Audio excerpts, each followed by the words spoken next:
If you care about the labor movement, this is a big deal because it's going to divide the party. It's going to weaken Biden. And if Biden loses, bad things are going to happen at the governmental level for the labor movement. Which side are you on? Which side are you on?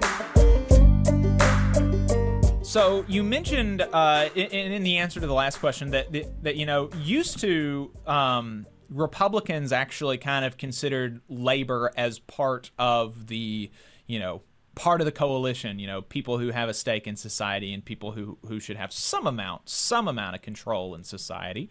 And you know, there's some actually Republicans that I wouldn't say very, very many, and probably the only ones that would espouse ideas like this are going to be mostly on the state level. But I was asking some state representatives during the UAW strike at ZF Manufacturing, a Mercedes parts supplier here in Alabama, if they supported the strike. And there was one Republican that said, yes, I support the strike, and unions helped build the middle class and the American economy, and we wouldn't be where we are without unions. And so I was like, oh, wow. That's crazy.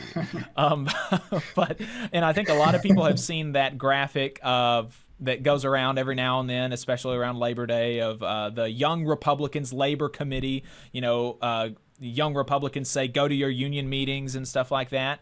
Yeah. But that's not where we are right now. Right. You wrote a piece a while ago, back in September. Jeez, wow. We've been trying to coordinate with Hamilton, and either he or us are not available, and we forget to follow up. And so when he wrote this piece, I wanted to talk to him about it, and so we're going to talk to him about it now. This is on his Substack. Again, what Republicans plan to do to labor if they win. The Republican Party, by and large, the driving forces behind the Republican Party do not consider labor as a part of the coalition or as people who deserve any amount of control in society. And Project 2025 really outlines that. Explain to us what Project 2025 is and what it says about labor.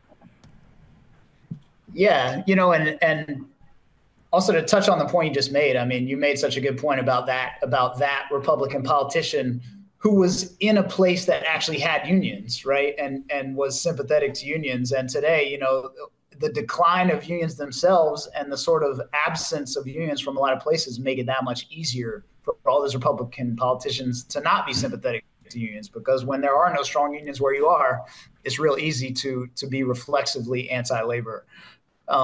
So, which is another reason we gotta really start organizing again. But yeah, Project 2025 is basically a blueprint of you know, something like 700-page long document, which is public for some reason. It's the kind of thing that you think should be private, but it's just a public document that this sort of coalition, you know, this right-wing brain trust of, you know, highly placed right-wing operatives, think tank people, in DC and across the country who are sort of waiting for Trump administration part 2 to come back. And so while they've been sitting around waiting, instead of getting real jobs, they decided instead of producing anything valuable. Yeah. Right. They decided to sit around and probably get paid too much to write an extremely evil document called Project 2025, which is basically it's basically an out of the box plan for the day when Trump takes over again to say, here's how we're going to reform the government. And I did not write about the entire 700-page thing. You know, I just went to the section about labor. And, you know, it's very clear. I mean, I encourage everyone to look up this document and read it. Read about any issue that you're interested in. They're all in there because it's terrifying, you know, yeah. And this is, again, like, these are the things that they're willing to say publicly and very upfront and be like, this is how we're going to change things as soon as we get the White House back. And, you know, their plan for labor is essentially to dismantle every good thing that's been done, not only under the Biden administration, but, you know, to then keep going backwards in time as fast as possible.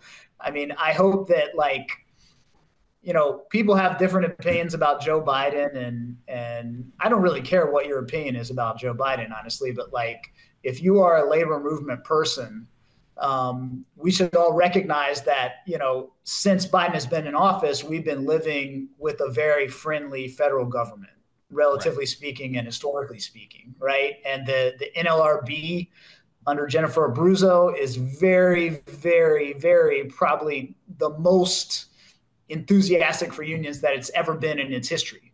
And so all of the sort of posture of the federal government in favor of unions, that's going to be over the day that Republicans take the White House. And B, all of the pro-labor regulations, to the extent that they've happened, are going to begin to be rolled back.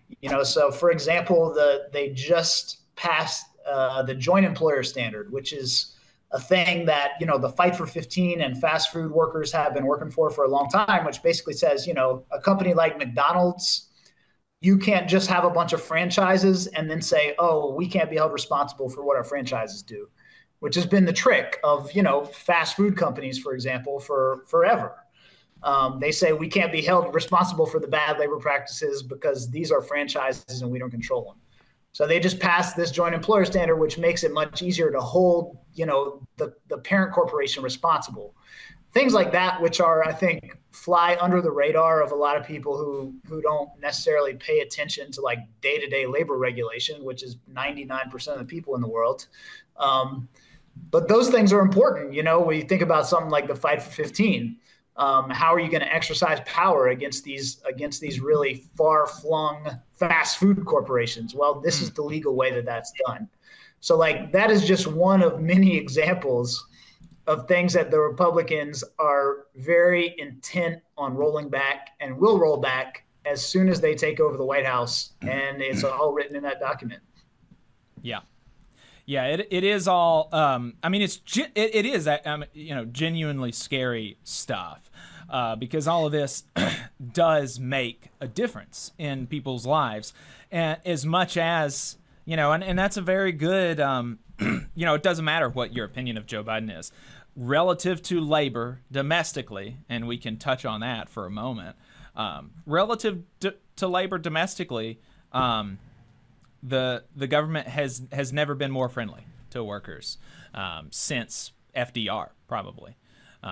Certainly, at least since LBJ, and that sounds like it's a huge compliment, but it's it's more of an indictment of everybody that came before Biden than it is a compliment of Biden that he is unambiguously the best president for labor since LBJ. The bar ain't too high. The bar is not high.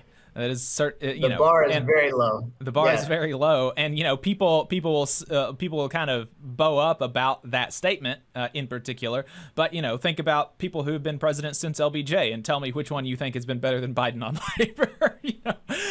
Because like y'all said, the bar is very, very low. But very low. Lately, there's been another parallel to LBJ. On a relatively friendly labor policy, decent domestic policy, relatively speaking, of course. The foreign policy has, in the last month, has been shown to be very, very lacking, very disconnected from what working people would typically like, and is costing him a lot. You wrote an article about this on your Substack. It would be a shame if you sacrificed all this good domestic policy in order to kill a bunch of kids.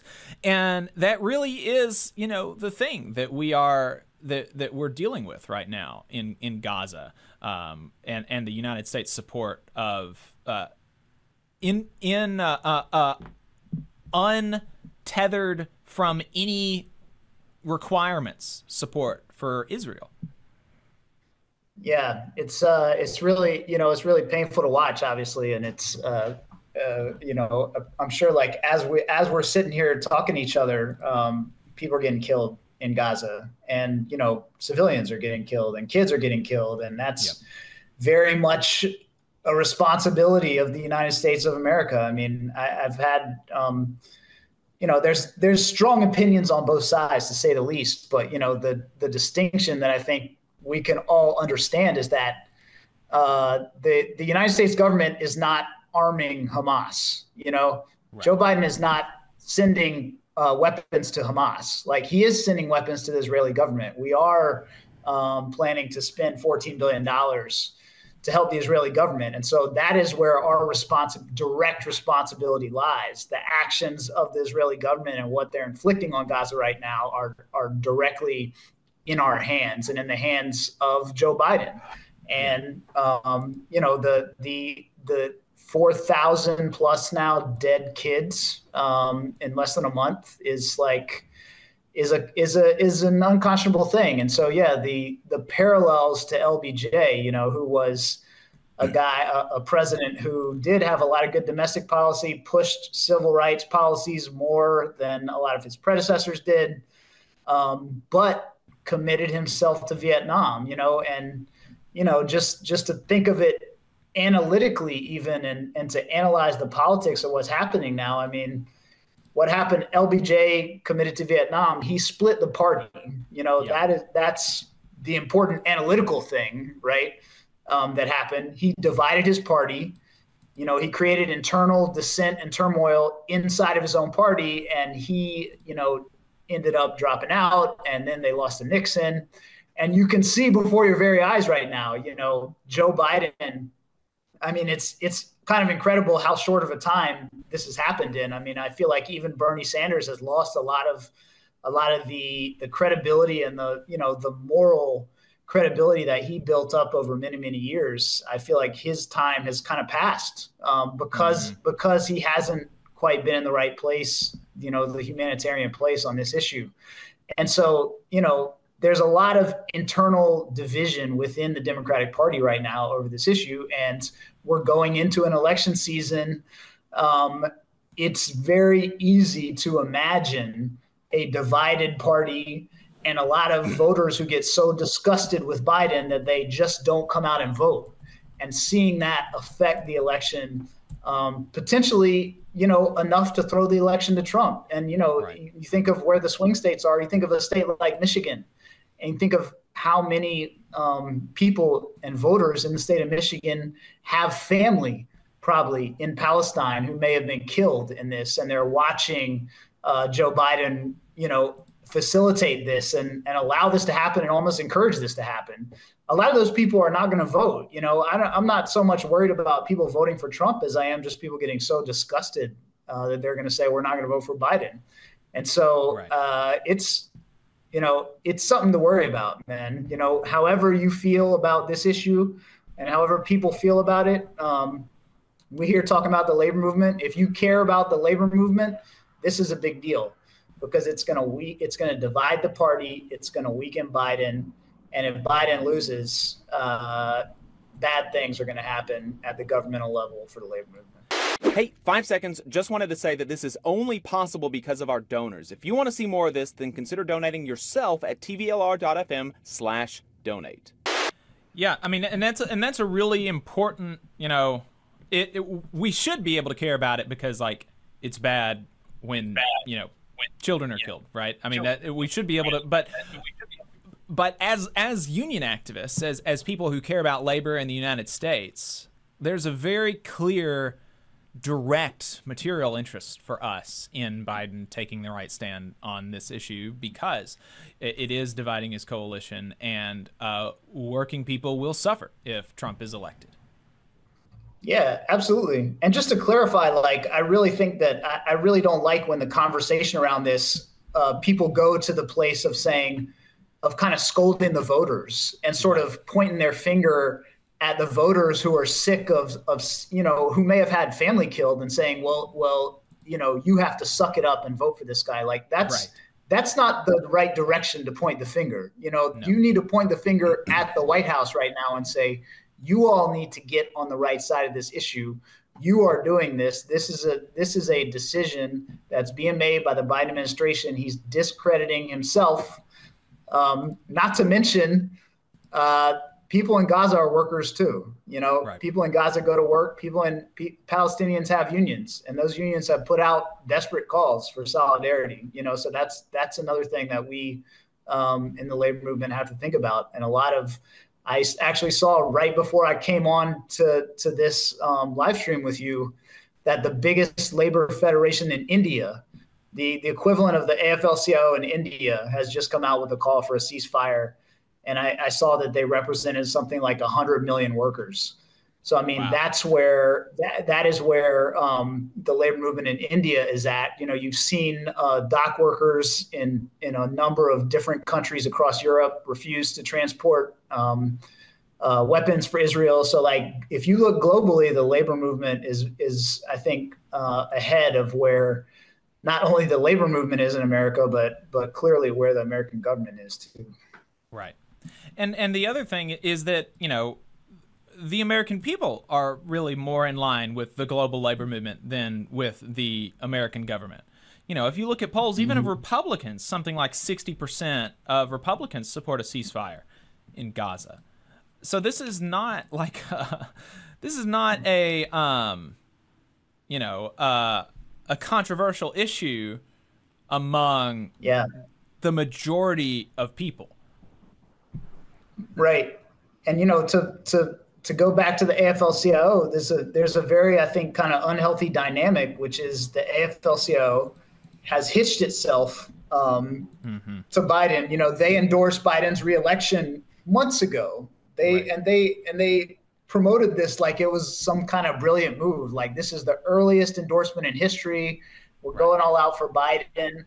And, you know, of course it makes sense that the AFL-CIO is going to back Biden. But, you know, here we are. Biden is doing something bad, and what you see is that those institutions in the labor movement are afraid. They are afraid to speak up, you know. And look at all the big unions in America, and particularly the AFL-CIO. They are terrified to say a bad word about Joe Biden right now, even as people die, because they feel that their fate is so connected to him. And, you know, what it functionally does is like removes labor out of the conversation of being like an important part of American society. You know, what we kind of think that labor should be. You know, labor should be a voice for righteousness in society. And you don't see that in America right now because they are terrified to say anything bad about Joe Biden. And it's an unhealthy dynamic, you know. Yeah, I also think it is a very unhealthy dynamic, and I think, you know, the UAW, again, you know, to point to another thing that they did, I think that the way that they handled, you know, the endorsement of Joe Biden themselves points to a better way and has seen results in, you know, doing that prefigurative work of showing the better way and actually doing it for the rest of us, you know, by not endorsing him and by you know, saying that our endorsement has to be earned and we're not just going to give it to you. And by doing that, they were able to get the president of the United States to walk a picket line for the first time in American history. You know, that's not nothing at all. No, you're absolutely right. I mean, their approach has been vindicated over and over again. And obviously, I mean, look, we're supposed to be the negotiation experts over here. Like, what kind of negotiation are you doing where you endorse the person before you even ask for anything? I mean, it's foolish. It's foolish. Yeah, absolutely agree. Hamilton, is there something else that you and this has been a long time ago, I'm just looking through your Substack now, but this was really a big thing, and it was a big thing on, you know, there's a certain section of YouTube that kind of like colors themselves in like a left-wing aesthetic, but really peddles a lot of kind of strange reactionary type stuff. And so there was a lot of real salivating over this Richmond North of Richmond song by kind of that section of YouTube, and I'm sure you know, in other you know, sections of the internet as well. And I thought that your article was really kind of the best, really the best injection into that conversation, along with Billy Bragg's song rebuttal. Walk us through your thesis in that article that you wrote about that kind of zeitgeist. Yeah, I mean, if people remember, this is the song. I don't know how long people's memory is for viral internet stuff now, but it wasn't that long ago. You know, the song "Richmond North of Richmond" that kind of went viral online, and it was a regular guy singing about, you know, all these rich men north of Richmond are sort of stepping on the working man and all that, which is true, which is all well and good. But then the song kind of spiraled into this like rant against poor people and welfare, and you know they're getting free stuff and da da da. You know, and was subsequently sort of picked up and waved around by Republican presidential candidates as like their theme song and stuff like that. So, I mean, I just wrote a thing that basically pointed out, you know, this guy is given voice to a sentiment that a lot of people have in America that is rooted in something real, right? It's rooted in 40 plus years of growing inequality and the fact that, you know, the American dream of the past generation is very hard or impossible for most regular people to achieve now. Like, that's a real thing. People are mad. People are pissed. People are frustrated that you can work hard and not make enough to feed your family and to live a decent life. So like, he's given voice to that. And I just wrote a thing saying, look, man, you know, we're all your brothers, and you are aiming your anger in the wrong direction. You know, he was aiming his anger down. He was aiming his anger down at the people under him. You know, somebody on welfare is getting money to buy snack cakes. That's not the problem. That's not who stole his money. You know, right. Who stole his money? Who stole his money is billionaires. His money is in Jeff Bezos' pocket. You know, his money is in the Walton family's pocket. His money is in the pocket of the people that run hedge funds. That's where the working class's money has gone over the past 40 years. And you know, so I felt like when that song came out, it was either like right wingers being like, yeah, get the welfare people, or left wingers being like, look at this stupid hick who doesn't know what he's talking about. And like, you know, what are we doing? We're trying to build a mass movement. You know, this, like, people have that frustration, and we need to go to people and be like, yo, your frustration is real, but let's talk about who's causing it. You know, let's look up and not down. Yep.